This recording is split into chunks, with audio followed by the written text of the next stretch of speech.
Quiero que veamos ahora cómo se le puede asociar una gráfica a un dibujo a una función lineal, porque de hecho esto es algo que se va a profundizar mucho más cuando se esté en bachillerato. Por el momento es como un primer acercamiento, por así decirlo.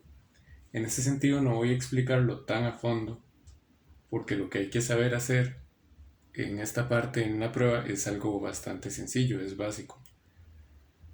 Ustedes pueden buscar más información al respecto en internet acerca de las funciones y función lineal en general. Principalmente en la parte gráfica les recomiendo que busquen información.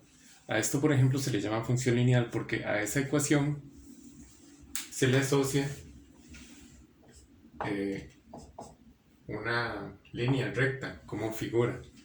Ahora, visto en el plano cartesiano, esa línea recta se puede ubicar en el plano cartesiano tomando en cuenta los valores de los dos números que hay ahí, m y b. Por cierto, a m se le llama pendiente y a b se le llama intersección con el eje y. De hecho, ahí abajo dice esto. Y voy a decirles como qué significa. La pendiente, lo que me quiere decir, lo que me mide es el grado de inclinación, dicho de cierta forma, aunque no se mide en grados, pero es el nivel de inclinación que tiene la línea recta. Por ejemplo, si la inclinación es positiva, quiere decir que la función va hacia arriba, leyéndola de izquierda a derecha como se lee en el español. Va hacia arriba, entonces se dice que es creciente, y cuando la m es negativa, quiere decir que va hacia abajo, más bien es decreciente. A b, al valor de b, se le llama intersección con el eje y, simplemente. Recordemos que en el plano cartesiano hay dos ejes, x y el valor de b va a ser justo el valor donde la gráfica va a pasar por el eje y. Para sacar la intersección con el eje x se tiene que hacer esta fórmula, menos b sobre m, dividido entre m. Eso a uno le va a decir dónde la gráfica pasa, pero por el eje x. Más bien, de hecho es como aquel dibujo que está ahí. Ese es un dibujo en el caso donde la m sería negativa porque es decreciente. Y aquí trate de ubicar que el valor donde la gráfica, donde la línea corta, eso significa intersecar, cortar, como tocar, donde la gráfica corta al eje y es el b directamente. Y donde la gráfica corta al eje x es esto, menos b entre m. Entonces lo puse ahí, menos b entre m, es donde ella pasa por el eje x. Vamos a hacer ese ejercicio, digamos, esto mismo, como estas fórmulas, este análisis, con ese ejemplo que está ahí, que es y igual a 3x menos 6. Aquí siempre lo primero que yo les recomiendo es identificar quién es m y quién es b. M es 3 y b es menos 6. Por ejemplo, este b igual a menos 6 ya me dice cuál es la intersección con y, porque b es directamente la intersección con y.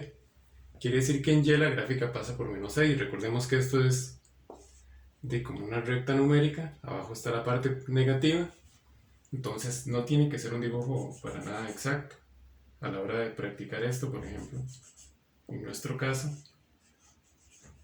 porque en el examen no hay que dibujar, pues. O sea, yo sé que en ese valor, menos 6, pues yo simplemente voy a asumir que él está por ahí. Menos 6, la gráfica pasa por el eje y. Para determinar dónde cruza, dónde parte, sí, la línea por el eje x, por dónde pasa, hay que hacer esta fórmula. Menos b entre m, que sería menos 6, ese es el menos de la fórmula, ven que la fórmula ya tiene un menos, y ese es el menos del 6 que debe tenerlo. Como en cualquier fórmula, el número siempre debe tener su propio signo, dividido entre m. ¿Quién es m? m es 3.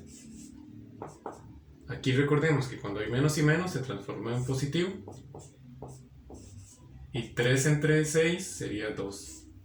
Quiere decir que en este valor, que fue el resultado de esta fórmula, menos b entre m, es donde la gráfica pasa por el eje x, por 2. Ahora, la línea para trazar la gráfica simplemente uno hace una línea recta que una esos dos puntos. Esta es la función asociada a esa ecuación. Vean que ella cumple ser creciente, va hacia arriba, tiene sentido porque m es positivo. Y recordemos, el b directamente, o sea, el menos 6, me va a decir dónde cruza por el eje Y y menos b entre m dónde cruza por el eje X. Para esto es necesario previamente haber identificado quién es m y quién es b para poder aplicar estos conocimientos. Esto no es algo en realidad, si uno lo nota o lo practica, muy complicado. Tal vez tiene un poco de falta de sentido por el momento, porque como les digo, no se ha profundizado, ni siquiera se ha definido qué es una función. Eso se va a hacer hasta décimo. Sin embargo, el trabajo que hay que hacer aquí es bastante sencillo, y lo que hay que hacer en el examen es prácticamente esto: saber asociar ecuaciones con su respectiva gráfica.